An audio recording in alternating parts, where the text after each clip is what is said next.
I got the impression at the time that you become a master, but it's not just for you, it's for you to pass on to the next generation. Absolutely.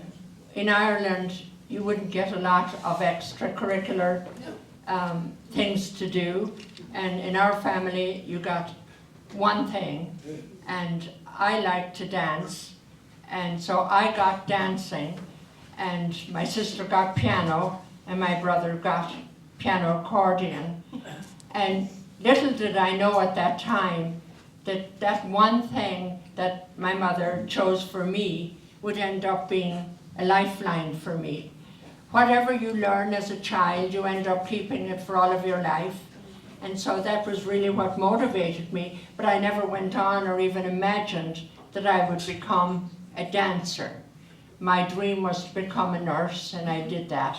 And then I became a nurse midwife, and then when I arrived in America, I couldn't do either one of those. I wasn't licensed to do either one of those.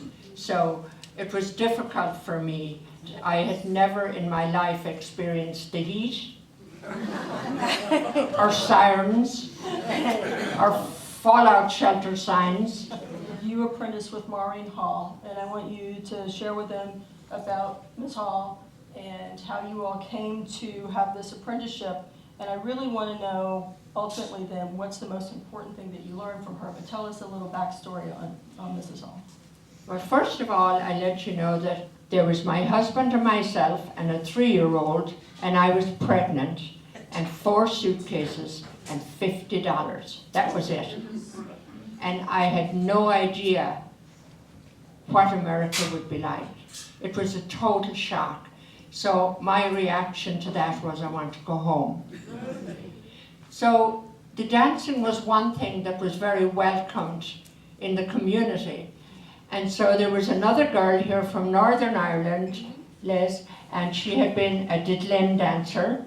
And so the two of us were taking the neighborhood kids and teaching them dancing and making good progress with it. But I didn't realize that I couldn't do that because the kids could not compete, if you like. They couldn't go on to their potential in these competitions that we had. So I was in a bad state, so I thought I'd hire a teacher that has this exam and this certificate. So I brought in a teacher from Chicago, and I'd work with them all month, and then she'd come once a month and she'd work with them. And guess what happened? She hung up her shingle and they were all gone. So she did me the best favor of my life because I didn't know where to turn to. And I called Maureen Hall, who was living out in California, and I said, what'll I do? She said, get your exam. She said, I'll come in and have a look, she said, and see if it was possible.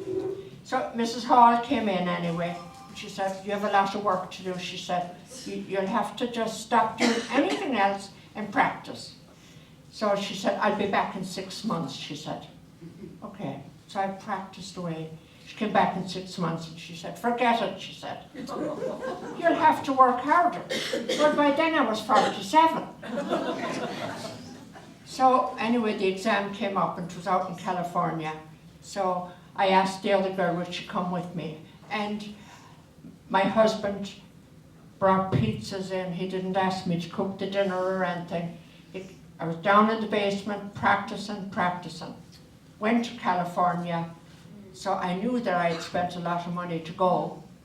I took the exam and I got it. I think that Maureen gave me what she felt was determination.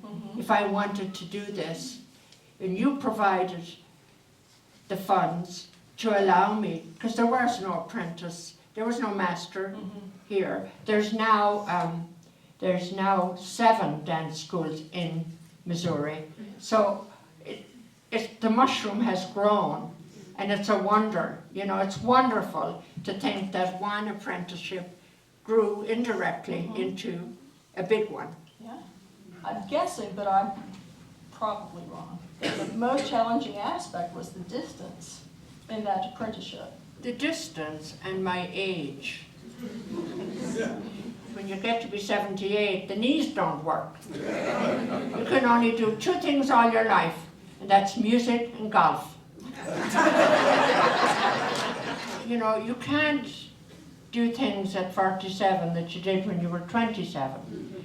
So I was terribly intimidated by the young teachers. It was difficult for me, and Maureen encouraged me so much to do the right thing and get qualified, because otherwise I was hurting the child who wouldn't know the tradition from the beginning. Tell me what you learned about teaching, specifically from Maureen Hall. I learned that it's hard work, and I wasn't trained as a teacher, but I've learned so much, and I really believe that if you can take a young child, they're like a sponge. If you give the child or the adult a chance to perform, their confidence grows with that. Dance apprenticeships often have more than one apprentice. Typically in our apprenticeship program, it's a one-on-one experience. It goes over about a 9-month period of time. Often they meet weekly, 40, 60 hours over the course of that time. But, so you had 3 apprenticeships. Yes, I did. But you had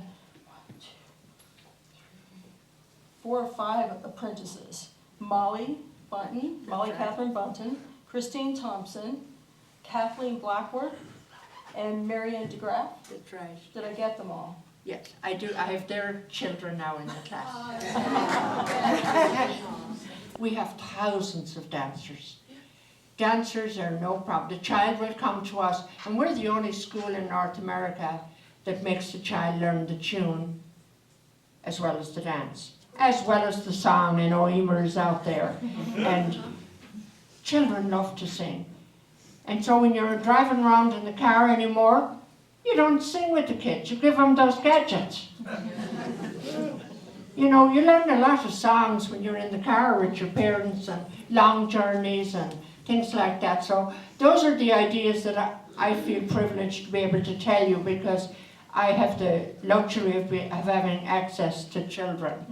And many of them, there's over 40 million Irish Americans with some connection to Ireland here in North America, and so giving them a taste of life, and we try when we can then to take them back to the root of the music and the dance. I'd just like to thank all of you for listening to my story. It's been magic for us. I mean, we have lived the American dream, really. My husband applied for the professorship in Galway in 1975, and that year we lost our 4th son, and he didn't get the job. And it was like the best thing that happened. You know, it was good for our family. We settled down and we became American citizens, and then we felt we belonged. I remember our oldest son, we were worried about keeping him here too long, and we had a little party after the swearing in, and one of his friends came to the door, and he ran out and he said, "I'm an American," he said. I had no idea how much that meant to him, to belong. So I am very proud American citizen, and I just appreciate the life that I've been given, and I certainly appreciate what you have done for me. I'm now 78, and I'm hoping to keep going for a while.